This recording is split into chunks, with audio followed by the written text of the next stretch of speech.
You're going to be seeing stuff that usually people don't get to, because who thinks to even go to Temple Gallery? Now that it's moved out of Old City, people I don't think are going there that much. A lot of what's in the gallery now is you're going to look at it and say, is that art? Is that not art? And you'll have to figure it out, and maybe you can ask someone. Okay, Tom, we're ready.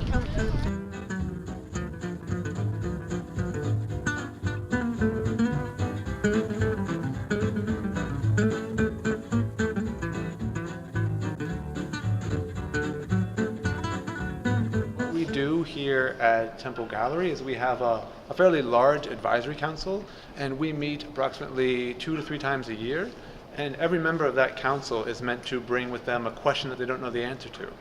And it's based on those questions that we then slowly devise the programming for Temple Gallery. So for example, the Thomas Hirschhorn work around the corner is in response to a question that was raised about secrecy and disclosure. It was a sense of, in this world where there are so many images and there's this sort of moment of transparency that we're hoping for, how much should we know? How much should be revealed? And so it was because of that question and sort of struggling to try to answer that question, I found some artists who are sort of dealing with that issue, and I believe that Thomas is one of them, and so that's why we're showing that work. I'm a big fan of Halloween, it's got to be said, so this has nothing to do with the advisory council, it's just me going off on a bender.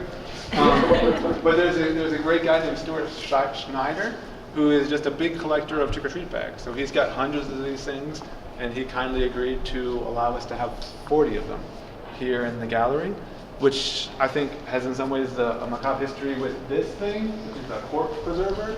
It was meant that ice would go in here, you'd pop your body in there, and then for the viewing, you could come and have a look through this piece of glass to see your beloved.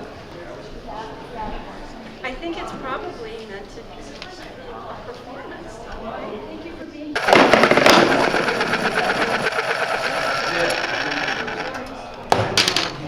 I haven't seen a point like this in years. Art news. I guess it's one of their old projects. There's a lenticular print of files. Oh.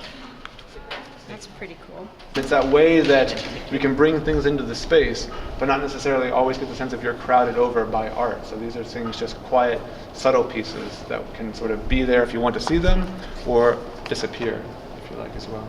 You want to